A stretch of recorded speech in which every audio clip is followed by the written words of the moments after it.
அப்பா, செல்வநாயகி குள்ளநரி புத்திக்காரி. எப்படியாவது அவளை பேச வச்சிருவாங்கப்பா. இவ அப்பாவி, உண்மையை உளறிடுவாப்பா. எனக்கு பயமா இருக்குப்பா. அப்படிதாம்மா நானும் நினைச்சேன். ஆனா கடைசியா ஒரு வார்த்தை சொன்னா பாரு, ஆர்த்தி என் தங்கச்சி தான், அவளும் நல்லா இருக்கணும்னு. செல்வநாயகியால எனக்கு பிரச்சனை வந்தா அதை எப்படி சமாளிக்கணும்னு எனக்கு தெரியும்.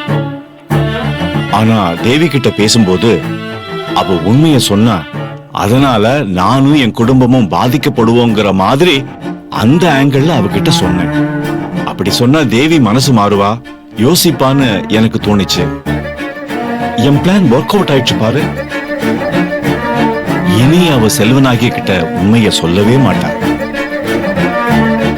நான் வந்த காரியம் முடிஞ்சிடுச்சு. நீ தேவி மேல நம்பிக்கையை வை. அவ சொல்ல மாட்டா. நான் கிளம்புறேன். சாரிப்பா, உங்களை ரொம்ப தொந்தரவு பண்ணிட்டேன். எல்லாம் நல்லதே நடக்கும் நம்புவோம். நான் இங்க வந்ததும் நல்லதுதான். ஒருவேளை செல்வநாயகிக்கு எல்லா உண்மையும் தெரிய வந்தா என் தற்காப்புக்காக சில நடவடிக்கைகளை நான் ஏற்பாடு பண்ணணும். நான் வரேன்.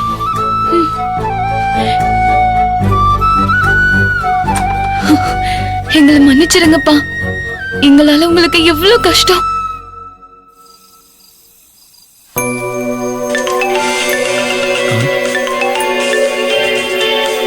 சத்யாவா? என்ன இந்த நேரத்துல போன் பண்றா? ஒன்னும் புரியலையே. அம்மா சத்யா, சொல்லுமா.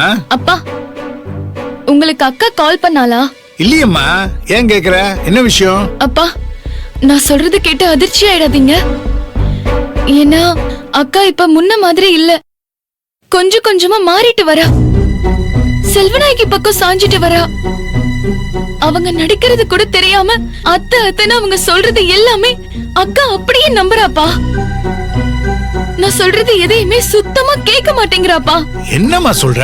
நான் எவ்வளவு எடுத்து சொன்னாலும் கொஞ்சம் கூட புரிஞ்சுக்கவே மாட்டேங்கிறா. அவ உங்களுக்கு போன் பண்ணி எங்க மாமியார் மாறிட்டாங்க, நீங்க உடனே இங்க வந்து அவங்கள பாருங்க அப்படின்னு சொன்னா அவளை நம்பி இங்க வந்துடாதீங்கப்பா.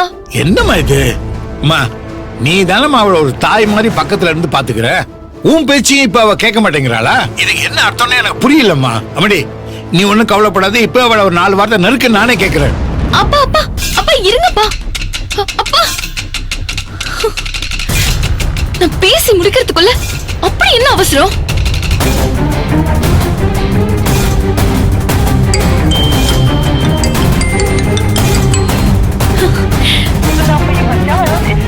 Busy?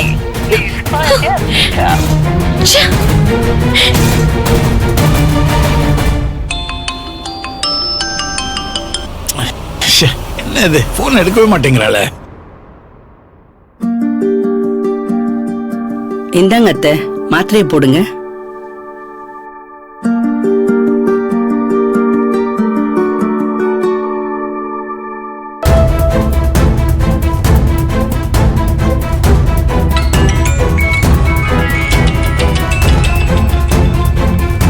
அத்தை, சத்யா போன் பண்றான். சத்யா கண்ணு, எப்படி இருக்கே? அப்பா எங்கம்மா? போனை கொடு. அவர் இன்னும் வீட்டுக்கு வரலையேம்மா. என்ன விஷயம்? அவர் வர நேரம் தான். சரி, நான் அப்புறம் கூப்பிடுறேன். சத்யா, என்னவா தெரியல அத்தை. அவளா போன் பண்ணா, அப்பா எங்கன்னு கேட்டா, அவளே லைனை கட் பண்ணிட்டா. அங்க ஏதாவது புது பிரச்சனையா? பயமா இருக்கே அத்தை. அப்பா அங்க அக்கா நம்பருக்கு ட்ரை பண்றாருன்னு நினைக்கிறேன். இவர் அக்கா கிட்ட பேசி ஏதாச்சும் குழப்பம் பண்ணிட்டு போறாரு.